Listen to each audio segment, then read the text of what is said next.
Profits will not be part of Doge cuts. Shares of Dick's Sporting Goods falling in the pre-market 5.2%. The sporting goods retailer reported sales and profit that beat analyst estimates, but it did issue a disappointing outlook for the fiscal year. Dick's CEO has been working to invest the company's physical store network and upgrade its e-commerce capabilities. And Mr. Beast's biggest moneymaker is not YouTube, it's chocolate. Jimmy Donaldson's Feastables chocolate business generated about $250 million in sales last year, with a more than $20 million in profit. His media business lost almost $80 million. Sources tell Bloomberg that Beast Industries is looking to raise a couple $100 million to expand its existing divisions. And that's your brief, John. Danny, thank you. More from Danny later this hour. Up next on the programme, the Morning Calls Plus, Ben Callow of Baird on a big move lower in Tesla. That's next. This is Bloomberg.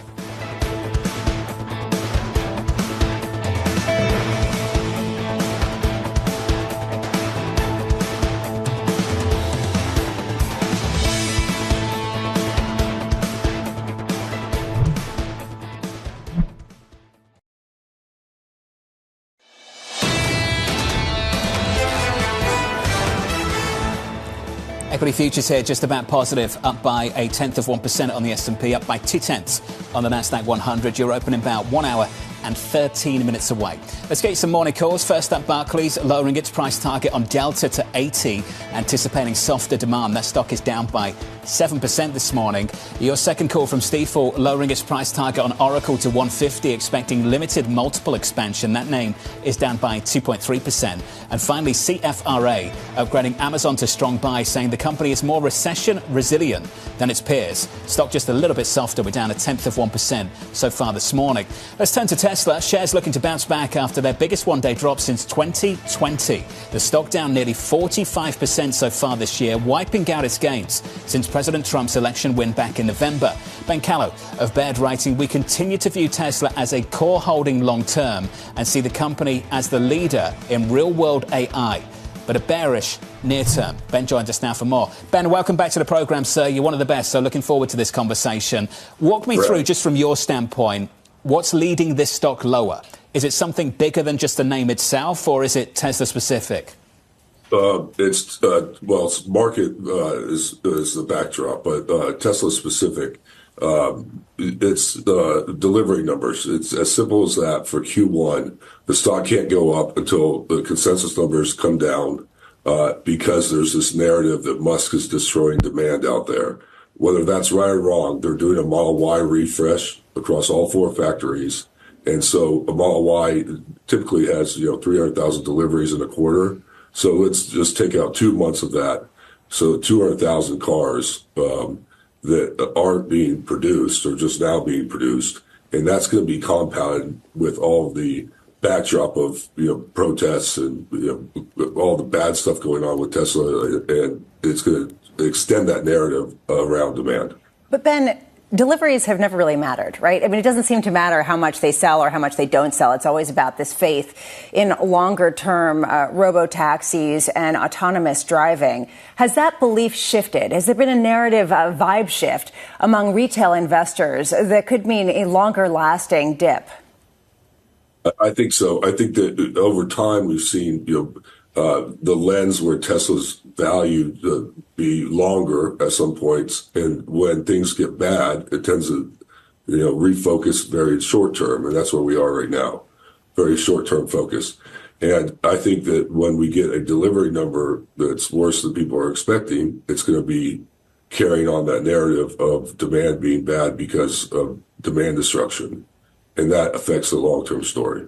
Yesterday, Elon Musk was asked on Fox News about how he was running his other businesses while he was engaged in right-sizing the government. And he said, with great difficulty. At what point do people get concerned about the fact that their CEO is distracted and doesn't really have time to manage the company, forget day to day, but even week to week?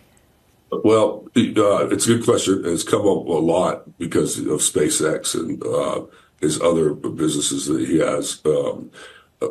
Now that he's at Doge and he's spending his time in Washington, D.C., I think it's harder to defend, what he's doing on a day-to-day basis and how much he's, being involved in. And you have pundits out there, people that would normally be like on his side saying, like, hey, send me 5 bullet points of what you've done. I'm not saying that's right or wrong, but when you have someone that is, well known in the media saying, hey, why don't you send me 5 bullets about what you've done at Tesla lately, that raises eyebrows.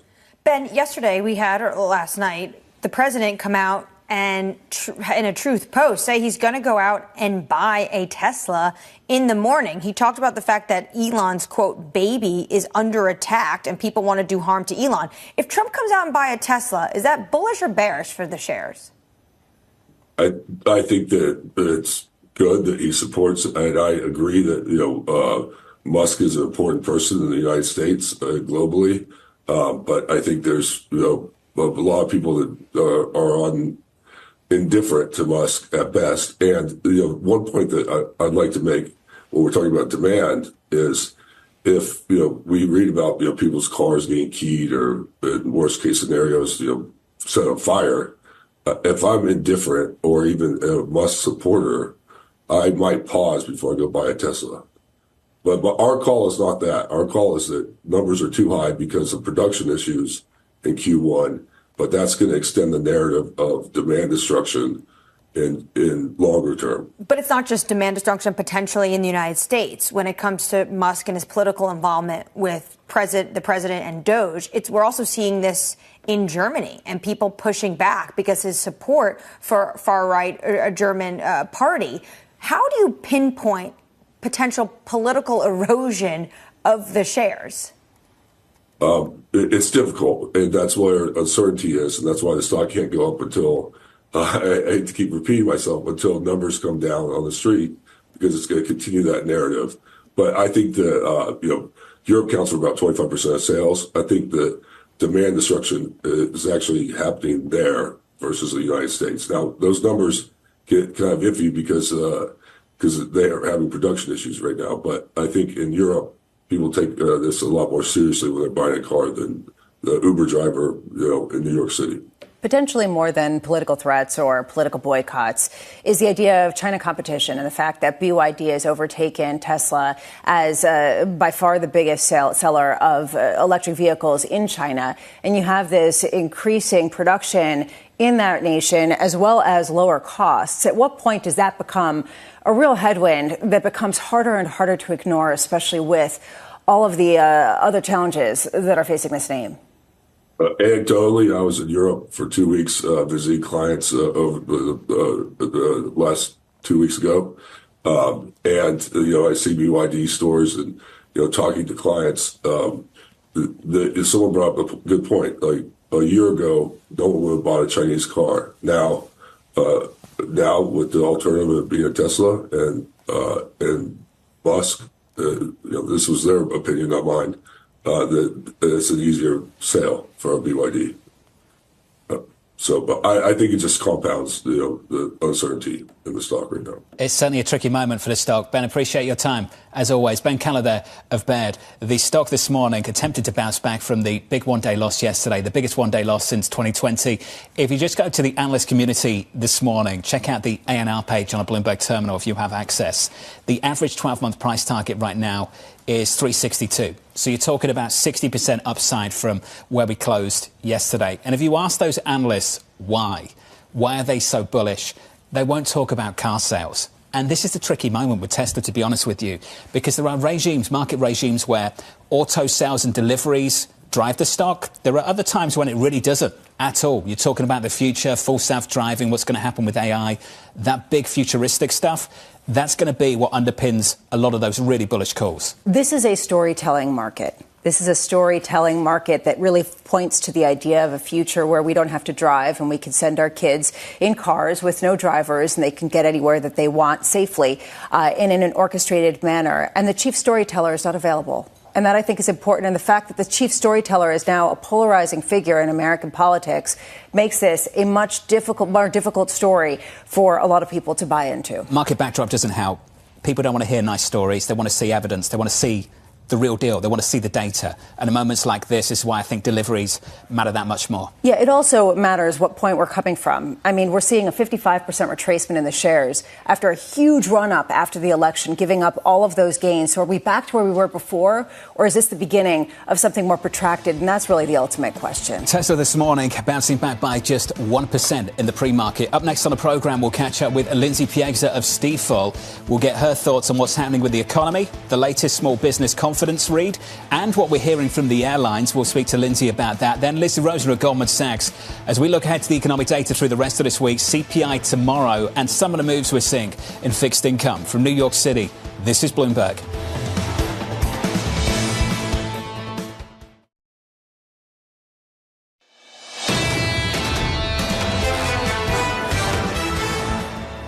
Equity futures on the S&P positive by 0.25%. The open and about 60 minutes away. With your morning movers, here's Danny Berger. Hey, Danny.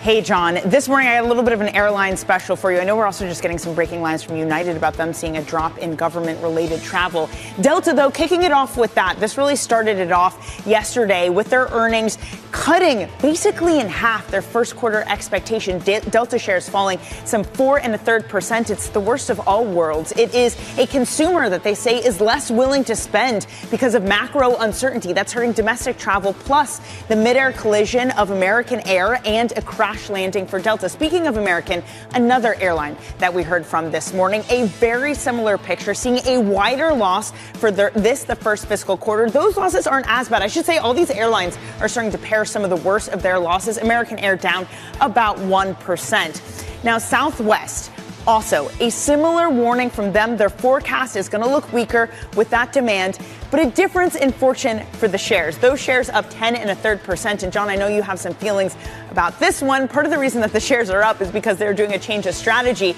No longer will you get free checked bags. Your first and your second one, you're going to have a fee paid unless you're part of their loyalty program or have a business flight. All of this part of Elliott, some of the Elliott management changes that's come in. So those shares up nearly 10%, John. Danny, thank you. Appreciate it. That's the latest on the airline front. Just want to throw in this additional headline. Danny mentioned United Airlines. If you're just joining us, welcome. This is quite a headline saying it's seen a 50% drop in government-related travel. That's the headline just dropping from United. I'm not surprised about this at all because anecdotally I did hear potentially some departments and agencies were pulling back on who they were letting go travel to conferences or meet people around the country or internationally. So when you see this, I'm really not surprised given the Doge effect and how they want to really rein in spending at these agencies and make agencies more efficient. But 50%. That's huge. That's half of government travel. Yeah, it's government travel and all related. And we keep talking about the idea of what kind of contractors and contract work is also going to be put on ice as they wait for that. And just to give you some commentary from the JP Morgan Airline Conference, Ed Bastian, Delta CEO, saying the first quarter has been a parade of horribles. That has been his discussion point for the airline industry. So how much of this, and this is the key challenge, I think, how much of this was about the accidents we've seen, the flight safety events of the last several months? How much of it is truly about a slowdown in the consumer and business-related stories connected to what we're seeing with the Doge effort down in Washington? Look, we can't say with any precision, but what we can say is it's not just the airline industry that's giving the same type of sentiment shift. We're hearing from Dick's Sporting Goods. We heard from Kohl's. We've heard from Walmart. We've heard from a whole host of other companies. At a certain point, it's no longer anecdotes when you have a holistic tone shift. Get more data later on this morning, about 90 minutes away. You'll get Jolt's job openings at 10 a.m. Eastern time. Tomorrow, you'll get CPI. The day after, you'll get PPI. Mike McKee, our economics and policy correspondent, joins us now for more. Mike McKee, what are you looking for in that data later?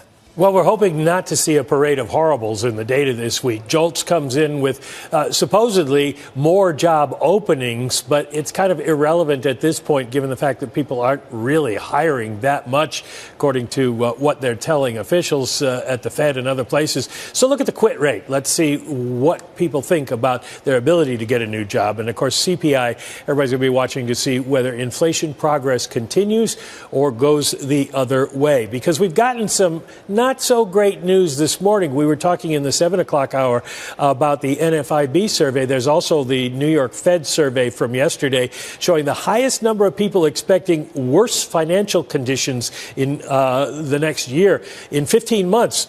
And the share expecting higher unemployment is at its highest since 2023. That NFIB survey, as we showed you earlier, the second highest level ever for their uncertainty index, and a 10-point drop in small business confidence. So people are looking at the data, they're looking at the headlines out of Washington, and they're not feeling really great. I'll leave you with one chart here that might be important for the viewers right now. This is the New York Fed's question about what do you think is going to happen to stock prices. Kind of speaks for itself. Not a pretty picture, that's for sure. Mike McKee, thank you, sir. Appreciate it. Here's the take from Lindsay Piegza of Stifel, running in and weighing in on the U.S. economic slowdown, saying the following. The clear rise in hiring hesitancy has some investors raising the probability of a downturn or even a domestic recession and increasing bets of further Fed policy relief sooner rather than later. Lindsay, I'm pleased to say, joins us now for more. So, Lindsay, let's talk about that. We have seen a major sentiment shift. The soft data, the survey data, has cratered in some places. Lindsay, when you see those kind of moves this quickly, is it inevitable? Is it even avoidable? Do you expect to see it in the hard data? Well, it's not necessarily inevitable. What we're seeing right now is anxiety over the uncertainty of the realized impact of policy. Now, this was a large campaign promise in terms of the international tariffs in particular. So businesses we saw responding in anticipation at the start of the year, building up inventories, moving to the sideline, curtailing investment and employment plans. From a consumer standpoint, we saw consumers pull back. Again, all of this uncertainty really hitting the pause button for both businesses and consumers. But it will take a few months to see how these policies pan out and the actual impact on prices, on relationships with international providers. And at that point, we'll be able to mesh between near-term uncertainty and longer-run realized impact on the economy. And Lindsay, we kind of got a reality check from Holly O'Neill of Bank of America earlier this morning, where she said consumers are still spending. I mean, they might not be spending as much on flights, but they're still spending, and it's a gradual slowing, but it's not some sort of catastrophic falling off a cliff in terms of what they're seeing in credit cards. And one thing that we keep thinking about is the economy moves pretty slowly. It takes a long time to really hammer an economy that otherwise has quite a bit of momentum. How quickly could we see it really show up in some of the hard data in a way that could be concerning? Or realistically, is the U.S. still a behemoth that is moving pretty slowly and still has quite a bit of momentum? Well, when we look at the consumer, we did see a pullback at the start of the year. So we've already seen the hard data reflect the uncertainty in part of the consumer. That being said, it has been a second derivative decline, meaning a slower pace of still positive expenditures. So consumers are still out in the marketplace buying goods and services, but they're doing so at a noticeably reduced pace. That being said, we're also looking at how the consumer is affording these purchases, and they are increasingly reliant on buy now, pay later options, ramping up credit card usage with outstanding balances over $1.2 trillion. However, when we put that in perspective of the overall household balance sheet, we still see that the ratio of debt payments relative to disposable income is at a multi-decade low, or at least near a multi-decade low, suggesting there's still a good amount of spending and borrowing power left on part of the consumer to continue to support at least positive growth. Maybe not a robust economy, but if the consumer could gain some confidence and be willing to continue to move into the marketplace, I think the economy could maintain this positive pace of about 1.5% to 2%. But it all comes back to instilling that confidence back into the consumer, not necessarily the ability for the consumer to continue to spend. This is kind of a mind-spinning moment, Lindsay, and I keep thinking about how soft data and anecdotes are going to be more important right now than the hard data that is going to be backward-looking. The fact that people are looking at the University of Michigan sentiment survey more than JOLTS or even initial jobless claims, because maybe that'll give them an edge onto what's to come. How much can we lean on soft data that has been messy and non-correlated with what people end up doing quite often? Well, that's exactly it. Consumers often say one thing, and do the exact opposite. And so while we are hearing from consumers that there is this anxiety and amid this massive amount of uncertainty, again, consumers are somewhat pulling back, but nominally this is a still positive pace of expenditures. And as long as the consumer, the backbone of the U.S. economy, is continuing to spend right now at an average 3% pace, that's still very indicative of a top-line GDP pace, holding all other variables constant, of about 2%. So again, the economy is still on relatively solid footing, but I think what we're seeing in the sentiment numbers, what we're seeing in the NFIB, what we're seeing from some of these anecdotal reports is this massive amount of uncertainty and this unknown from all of these fiscal policies coming down the pipeline, and a big question mark of how is this going to impact the economy as we look out to the second half of the year. Lindsay, a week tomorrow, Federal Reserve time, a meeting with Chairman Powell, a news conference, new forecasts. How eventful will March 19th be? Well, I think it is going to be eventful, not necessarily from a policy standpoint. We do widely expect the Fed to remain on the sidelines. However, from a communications standpoint, we want to see where the Fed is falling in terms of are they erring on the side of the economy is still positive, and thus they're going to continue to remain on the sideline, waiting for the data to evolve, or are they starting to identify some of these signs of weakness, suggesting that they're gearing up to reignite some of this further policy relief that the market seems to be bracing for?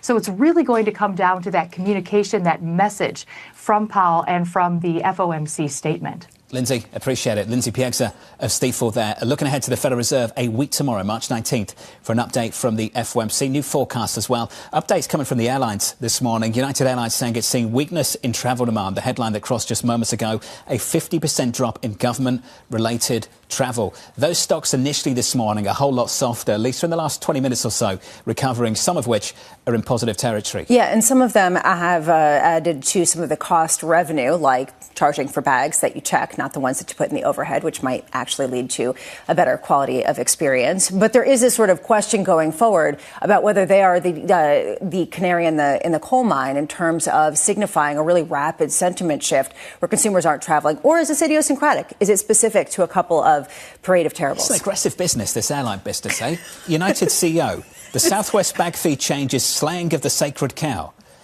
Delta came out and said passengers are up for grabs.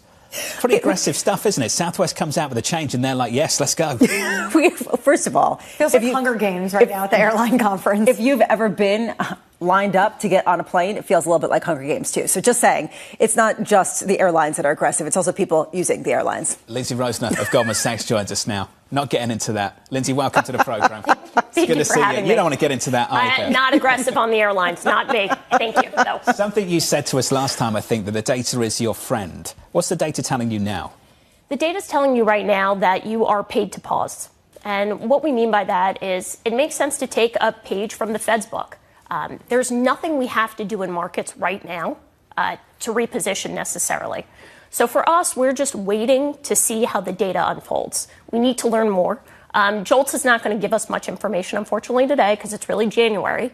But we need to see that, back to your prior guest, has the consumer changed their path? We think not, but all of this data is really going to help us. This sounds so calm. I mean, I love this. You know, people are talking about slaying of the sacred cow and a parade of horribles. And you're saying we can just stay calm and take a look at what's going on and we don't have to change anything. What are you waiting for? I mean, there's a lot of pretty heated rhetoric out there. Yeah, I think what we're waiting for is prices that make sense. And so we've been saying that fixed income makes sense in a portfolio. If you look year to date, I think there's a lot of concern right now about what's happened with stocks, off 8% from the peak, down maybe 4% overall. This isn't a massive move, but contrast that, which we think is really important, with what fixed income's done for you. It's earned you in the front end of the curve 2%, in the middle of the curve 4%, back end even more. So I think we're calm because we're bond people, but we're calm because we have a good setup in our portfolio construction overall, with bonds as a ballast. There's a question about how long-term bonds can really remain a ballast if people start to get concerned about higher overall inflation from a deglobalized world, the idea that supply chains will have more built-in inefficiency. How do you cope with those kinds of discussions? Do you just assume that there isn't going to be price appreciation, that yields are going to sort of stay around here and that that's fine because it's relatively good to be paid to wait? Well, What will be a problem certainly would be if tariffs are on the maximalist side of things. And what we've seen recently is tariffs on, tariffs off, tariffs being placed out there at a higher level, then brought on at lower levels. I think until we see a full-blown, really aggressive tariff regime, I think you can feel confident in bonds. They have good coupons. We're starting at a good spot there. They will be support, we think, as we wait to find out more.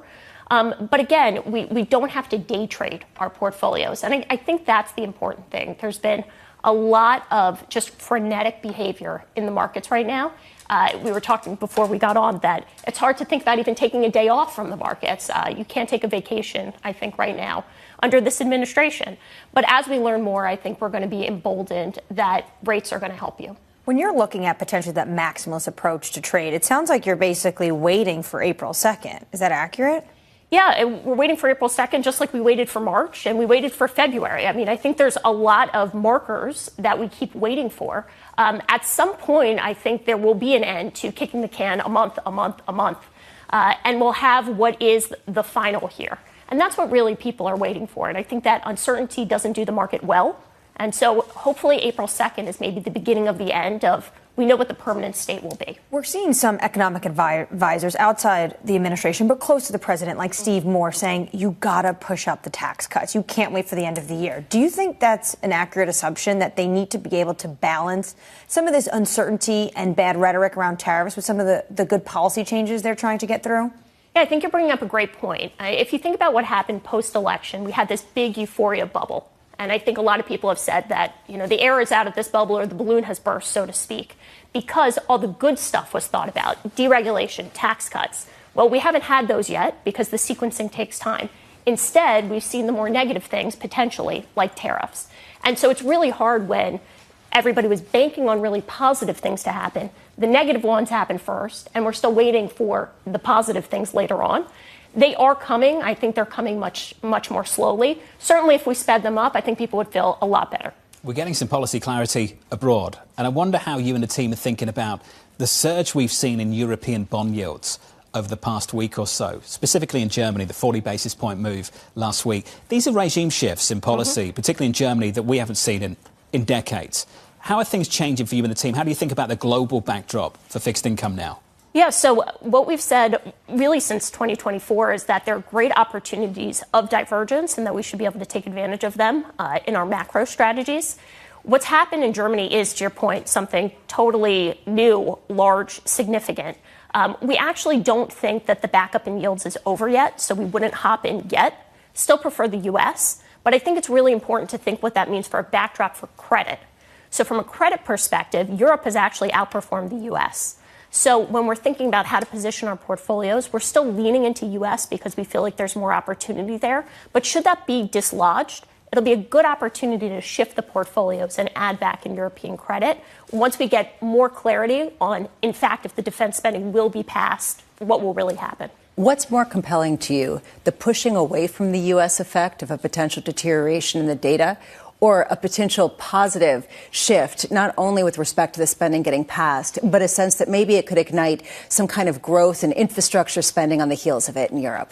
Yeah, so this is the big change, and I think you're seeing that with the yields in Europe. This is big spending, and I think now you're starting to see that all the views that there could, in fact, be a recession in Europe or things are looking really, really weak, that's changed a lot because spending is a huge part of GDP, government spending. So that does change the tone out there. But what's important is it is a global environment, and I think what we've seen with stocks, with bonds so far, and the big volatility in performance is that you want to do active management to take advantage of all of these differences and all these movements because they're happening quickly. Lindsay, it's good to see you, as always. Appreciate the update. Thank you. Lindsay Rosner of Goldman Sachs. Don't take a day off. No one at Goldman takes a day off, do they?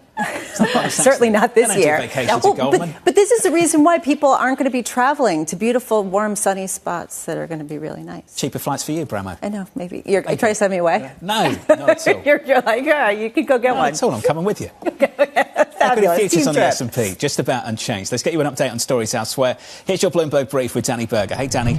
Speaking of airlines, John, United Airlines said that it's seen a 50% drop in government-related travel. Speaking at a JP Morgan conference, the CEO said the company is seeing weakness in travel demand. Reacting to the news that Southwest will be charging for bags, he said it's the, quote, slaying of the sacred cow. 5 of the billionaires at President Donald Trump's inauguration have collectively lost $209 billion since January 20th. The Bloomberg Billionaires Index shows that Elon Musk's wealth has declined by nearly $150 billion as Tesla shares have tanked. Jeff Bezos has lost $29 billion and Sergey Brin has lost $22. President Donald Trump says that he's going to buy a new Tesla this morning. Speaking of the slump in Tesla shares, he said it's a show of confidence and support for Elon Musk. Tesla fell in their worst day in more than 4 years yesterday. In a post on Truth Social, Trump said, "Why should Musk be punished for putting his tremendous skills to work in order to help make America great again?"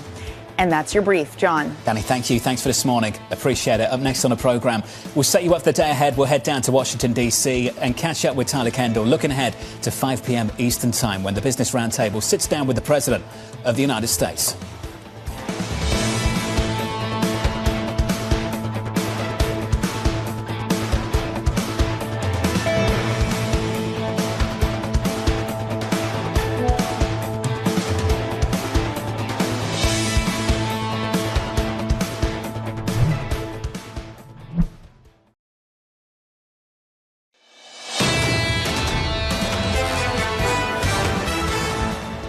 Yesterday, the worst day so far in 2025, down 2.7% on the S&P, on the Nasdaq 100 down by 3.8. Today, no real bounce at all. We're totally unchanged on the S&P. We're not even positive a tenth of 1% now on the Nasdaq. The opening bell, about 38 minutes away. Let's get you the day ahead. It looks like this. 10 a.m. Eastern Time. JOLTS job openings at 5 p.m. The President meeting with top CEOs and Wall Street bank executives. Look out for that, the Business Roundtable later. Wednesday, CPI plus President Trump's tariffs on steel and aluminum go into effect. On Thursday, PPI and another round of jobless claims. On Friday, the U.S. government shutdown deadline. Bloomberg's Tyler Kendall joins us now for more. Tyler, looking forward to later on this afternoon. What are you expecting? Well, John, President Trump has said that there will be a short-term adjustment period in order to have long-term growth. I'm sure many of these executives would like to know what that timeline is that the White House is tracking here. Interestingly enough, 1 week ago today, the Business Roundtable put out a pretty lengthy statement about President Trump's economic agenda. It was right before he addressed that joint session of Congress. And unsurprisingly, they touted their support for many of his economic policies, including tax cuts and deregulation. But notably, they said that they were going to push President Trump to protect the benefits of the USMCA, citing that U.S., Canada, and Mexico trade has contributed to more than 13 million American jobs. So no doubt tariffs and the uncertainty that comes with them are going to be a topic of discussion today. We should quickly note that this continues a trend from this White House when it comes to outreach to the private sector. Yesterday, President Trump met with some top tech CEOs. I was there at the White House. I watched them walk in, though they didn't answer any of our shouted questions, but it included execs from companies like Intel, IBM, Qualcomm, and HP, as their industry in particular tries to navigate these tariff threats. John, the official White House schedule says that President Trump will be at the Business Roundtable for 1 hour. We know he's prone to long remarks, but we are expecting that after he gives his public-facing comments, he's going to end up having some private conversations with the execs in the room. Tyler, appreciate it. Looking forward to that. Some of it might be on camera, so look out for that later on this morning, later on this afternoon. Tyler Kendall down in Washington, D.C. Want to watch a little bit later. It's interesting. This morning, we've hardly talked about the tariffs on steel and aluminum, just assuming 25% on steel and aluminum happens overnight. That's what everyone is expecting. Those tariffs go into place tomorrow, 5 p.m. I want to know if these executives leave the room feeling uncertain. And 10 a.m. when the Tesla showroom in Georgetown opens up, I want to know if Donald Trump really goes and buys one. I want to know what President Trump could say that could potentially stave off some of the uncertainty in markets and whether he'll even begin to try, especially because it could be seen as a reversal or a capitulation of some of the current stance that he's taking that's hardliner. That's really the key to me. They've been pretty consistent with the message over the past few weeks. Let's see if it stays that way later on this afternoon. Coming up tomorrow, Alicia Levine of BNY, Adam Hodge of Bully Pulpit International, Rick Wurster of Charles Schwab, David Kelly of JP Morgan. CPI tomorrow morning, the main event, live from New York City. Thank you for choosing Bloomberg TV. This was Bloomberg Surveillance.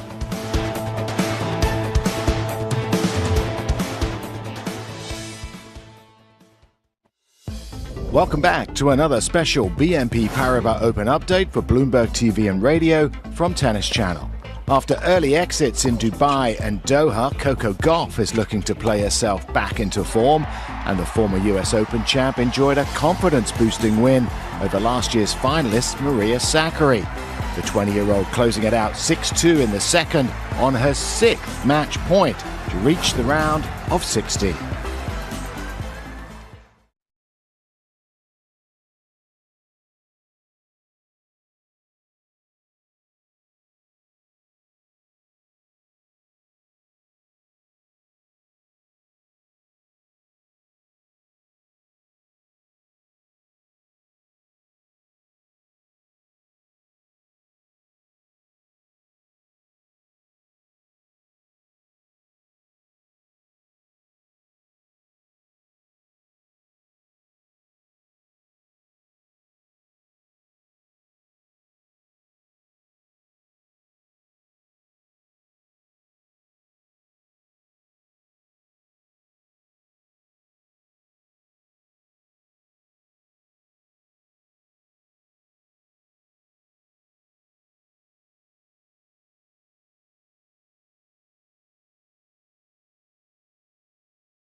Today, fears of an economic downturn see the US stock market lose $4 trillion in value. Why farmers are struggling under Trump's tariffs and spending cuts. And a hearing into the death of soccer superstar Maradona. It's Tuesday, March 11th. This is Reuters World News, bringing you everything you need to know from the front lines in 10 minutes every weekday. I'm Jonah Green in New York. And I'm Tara Oakes in Liverpool.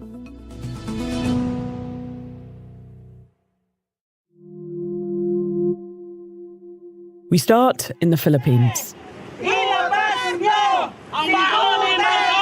The supporters of Rodrigo Duterte are rallying outside the airbase where he's being held. The ex-president was arrested in Manila's airport at the request of the International Criminal Court. It's a major step in the ICC's investigation into the thousands of alleged extrajudicial killings in Duterte's signature war on drugs. The 79-year-old has repeatedly defended the drug crackdown.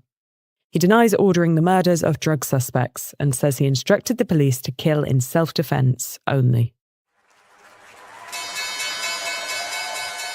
On Monday, US stock markets suffered their largest drop since President Donald Trump took office, with tech shares falling at their fastest pace since 2022, and trillions of dollars wiped off the S&P 500. And the mood in financial markets is still skittish. Carmel Crimmins is here to tell us what's going on. So what started as a stock market sell-off accelerated to a full retreat. We saw corporate bond sales scrapped, Delta Airlines cutting its profit expectations due to economic uncertainty, and treasuries rallying as they took on that safe haven role. So what's triggered it? Well, Trump's trade war and the cuts to federal spending are darkening the economic outlook. But I think, crucially, signals from Trump and his advisors that there needs to be some near-term pain while his policies take effect has really spooked people. It has markets preparing for the possibility of a recession, and they're now pricing in a 50-50 chance of a Fed rate cut in May. I thought the markets were very bullish on Trump. Well, they were. The period between his election and his inauguration were a boom time for stocks. Investors were betting on tax cuts and deregulation to power returns. But the mood has soured over what tariffs and spending cuts could mean for growth. So where do we go from here? So the global sell-off eased a bit and US stock futures have recovered somewhat, but the mood is still very fragile. Trump is meeting with US business leaders later today, so it's going to be interesting to hear what he has to say to them. You know, will it be words of reassurance or more like a fasten your seatbelt kind of chat? We'll have to just wait and see. Trump's tariffs have not just provoked chaos in the markets, it's causing stress and confusion in the Farm Belt, an area where Trump has historically enjoyed widespread support. U.S. farmers are also grappling with a pause in federal spending and a freeze on most humanitarian aid as well. Leah Douglas has been covering the story. Well, we spoke to more than 24 farmers and food or farm organizations in 7 states, and they all were reporting some amount of grant funding that was frozen from the U.S. government and from the U.S. Department of Agriculture. The impacts are really broad. We spoke to one farmer in Montana who has been waiting on a $648,000 grant from USDA to build a feed mill that would serve area farmers. And with that money frozen, now that project has been delayed. We've talked to some organizations that have laid off staff and farmers that are making different planting decisions or potentially losing customers who themselves are waiting on grants from the USDA. And I was surprised to read in your piece that they're also affected by foreign aid cuts as well. That's right. So U.S. farmers sell a significant amount of U.S. commodities into the foreign aid infrastructure. So those are commodities that the U.S. government is donating, sending abroad into different development programs. And with a lot of disruption to USAID, the dismantling of that organization and disruption to foreign aid in general, that's meant a lot of confusion in farm country. And we first started off in the goat business. So another set of farmers that we spoke to, Ed and Becky Morgan, who have a livestock farm in Shanks, West Virginia. And they liked our sausage. Like, cool. this is viable. They have been growing their business selling flavored sausages and breakfast sausage links to public schools in their area. That's been a great booming area of business for them. But now those schools, which were waiting on grants from the USDA for food programs, are themselves wondering whether they'll be able to continue with those purchases, which is putting Ed and Becky in a tough situation. And on the tariffs, Trump says farmers should just produce goods to sell domestically instead of exporting. How do they feel about that idea? Farm groups and farmers have been pretty critical of President Trump's proposals of tariffs that will affect U.S. farm goods. The domestic farm economy is really reliant on export markets. We grow huge amounts of corn and soy and other grains for export, and those products can't be easily redirected to be sold inside the United States. So it's caused a lot of concern. The Secretary of Agriculture, Brooke Rollins, has said that the agency is starting to release some of this frozen money, but did not answer questions about how much has been released or what the timetable is for that. Ukraine has launched its biggest drone attack yet on the Russian capital. At least 91 drones have been downed over Moscow. The drones have sparked fires and forced airports to shut and flights to divert. A tanker carrying jet fuel for the U.S. military was hit by a Portuguese-flagged container ship off northeast England on Monday. The collision set both vessels ablaze and forced both crews to abandon ship. A judge has temporarily blocked the deportation of the Palestinian student arrested at Columbia University, and a hearing has been scheduled for Wednesday. Mahmoud Khalil is currently in a federal jail for migrants in Louisiana. Today kicks off the trial of several medical professionals in Argentina charged with the death of football superstar Diego Maradona in November of 2020. Maradona's heart failure just days after a brain surgery was reviewed by a medical board, which said his healthcare team acted in an, quote, inappropriate, deficient, and reckless manner. The medical team generally rejects the charges. Here to explain is our bureau chief for Southern Latin America, Adam Jordan. The focus of the case is whether the defendants, all part of Maradona's medical team, we're talking nurses, we're talking psychiatrists and a brain surgeon, whether they were culpable in his death. What the Markets never sleep, and neither does Interactive Brokers. Discover more opportunities with CME futures across equity indices, interest rates, FX, energy, agriculture, and metals. Access CME futures around the clock at Interactive Brokers. This is a dramatic increase. Can you talk us through here just how many things will be affected? You were talking about electricity a little bit in the break, but there is a daisy chain to consider here, isn't there? Yes, I mean, aluminum, the U.S. relies on aluminum imports because the number one cost to produce aluminum is electricity. U.S. electricity cost isn't competitive with the rest of the world. So therefore, and Canada has a better cost basis, mainly because hydroelectric power up in Canada. So the cost to a customer to get aluminum into the U.S. is the price of aluminum that we see on LME plus a delivery premium called the Midwest Premium. So you've seen in the last few weeks when the talk from tariffs had started, the Midwest Premium previously had reflected a 10% tariff. Then it moved and it's reflected a 25% premium over the last few days or over the last month or so. And now we'll see, if you watch that, we'll see how will it go up to 50%. I kind of doubt it will go that high, but I think it will go beyond 25%. Right. Well, I'm looking at the Midwest Premium. My producer Joe in the control room can pull that up year to date. It's gone from like 20 cents to 40 cents so far, but that was only at the end of business yesterday. Right. Now we're looking at a 50% tariff. I think a lot of people were expecting 25, so that could change dramatically at the end of business today. Joe Doe, if I'm Mary Barra, or if I'm Jim Farley right now sitting in Detroit, knowing that I have to buy aluminum to build my F-150s, how's that going to look? I think this is a shock. I am already making calls around the market trying to figure out what people are thinking. I think this one's coming as a bit of a shock. It's unclear if the President of the United States had given a heads up to either of the industries or other industries that he might be considering doubling these. Listen,